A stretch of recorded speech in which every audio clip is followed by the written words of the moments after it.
কথায় আছে, চাল লিচুতে ভরপুর জেলার নাম দিনাজপুর। সেই কথার বাস্তব রূপ যেন এখন চোখে পড়ছে দিনাজপুরের প্রবেশ মুখে। লিচুর শহর হিসেবে পরিচিত দিনাজপুরকে নতুনভাবে ব্র্যান্ডিং করা এবং নগরীর নান্দনিকতা বাড়ানোর লক্ষ্যেই নির্মাণ করা হয়েছে নান্দনিক লিচু চত্বর, যা এখন শহরের নতুন পরিচয় হয়ে উঠছে। আমরা তো এখন জানি যে কলেজ মোড়, কিন্তু এখন আরো অনেকে যারা বাইরে থেকে আসে এরা হয়তো যখন বলে যে লিচু চত্বর যাব, তখন আমরা তাদের সেইভাবে লিচু চত্বরে নিয়ে আসি। আমরা জায়গাটা এখন নতুন নাম পড়ছে ওই লিচু চত্বর হিসাবে। দিনে যতটা না সুন্দর, রাতের আলোয় আরও মোহনীয় হয়ে ওঠা এই লিচু চত্বর পথচারী ও দর্শনার্থীদের দৃষ্টি কাড়ছে প্রতিনিয়ত। ভবিষ্যৎ হোক নিরাপদ, বিনিয়োগ হোক বিশ্বস্ত, আর আমার পছন্দ সল্ট বে। ওয়েলকাম টু সল্ট বে। কেউ সেলফি তুলছেন, কেউ গাড়ি থামিয়ে ভিডিও করছেন, আবার কেউ কেউ সামাজিক যোগাযোগ মাধ্যমে শেয়ার করে ছড়িয়ে দিচ্ছেন দিনাজপুরের এই নতুন সৌন্দর্য। দীর্ঘদিনের প্রতীক্ষার পর চলতি বছরের ৩ জানুয়ারি নির্মাণ কাজ শেষ হয় দিনাজপুর সরকারি কলেজ মোড়ে অবস্থিত এই চত্বরটির। রংপুর বিভাগের বিভাগীয় কমিশনার এনডিসি মোহাম্মদ শহীদুল ইসলাম আনুষ্ঠানিকভাবে লিচু চত্বরের উদ্বোধন করেন। এ সময় উপস্থিত ছিলেন অতিরিক্ত জেলা প্রশাসক মোহাম্মদ রিয়াজউদ্দিন সহ দিনাজপুর পৌরসভার সংশ্লিষ্ট কর্মকর্তারা।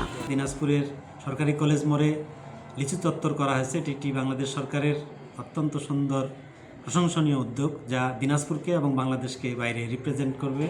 এটি যেমন নান্দনিক হয়েছে, তেমনি দিনাজপুরকে রিপ্রেজেন্ট করার ক্ষেত্রে একটি সুন্দর দৃষ্টান্ত হয়েছে। যেহেতু দিনাজপুরের একেবারে প্রবেশদ্বারে কলেজ মোড়ে এটি হয়েছে, যেখান দিয়ে আপনার ঠাকুরগাঁও, পঞ্চগড়, রংপুর এদিকের লোকজন প্রবেশ করে, প্রতিনিয়ত অনেক মানুষ সেখানে দাঁড়াচ্ছে, ছবি তুলছে এবং মানুষ খুব এটি প্রশংসা করছে, দেখতেও ভালো লাগছে। এবং মানুষ যেহেতু অল্প কিছুদিন হলো এটি উদ্বোধন করার, মানুষজন দলে দলে আসছে এটি, এবং দিনাজপুরের সবাই যেহেতু ফেসবুক সোশ্যাল মিডিয়াতে এটি যাচ্ছে, দিনাজপুরকে প্রচার করার ক্ষেত্রে এটি ভালো ভূমিকা রাখবে এবং দিনাজপুর আরও বাংলাদেশ এবং দেশের বাইরেও এটি রিপ্রেজেন্ট হবে। ইতোমধ্যে দিনাজপুরের লিচু জিআই পণ্য হিসেবে স্বীকৃতি পাওয়ায় লিচু চত্বরের গুরুত্ব আরও বেড়েছে। ঐতিহ্যবাহী ও সুস্বাদু লিচুকে কেন্দ্র করে নির্মিত এই স্থাপনাটি সামাজিক যোগাযোগ মাধ্যমের সুবাদে দেশ বিদেশে দিনাজপুরকে রিপ্রেজেন্ট করছে। এতে গর্বিত ও উচ্ছ্বসিত স্থানীয় বাসিন্দারাও। লিচুর জন্য আমাদের দিনাজপুরে এবং সারা দেশে একটা দিনাজপুরের পরিচিতি ছিল, কিন্তু কোনো সাদৃশ্যমান কোনো কিছু ছিল না। লিচুটা যদিও বা লিচুর বাগান অনেক ভিতরে, কিন্তু আমাদের এই যে দিনাজপুর সরকারি কলেজ মোড়ে এই লিচু চত্বর হওয়ার জন্য আজকে দিনাজপুরে একটা ব্র্যান্ড, এটা একটা পরিচয় পাচ্ছি, যেন আমরা অনেক খুশি, সবাই মিলে অনেক খুশি, সবাই আসতে যে ভিডিও করতেছে।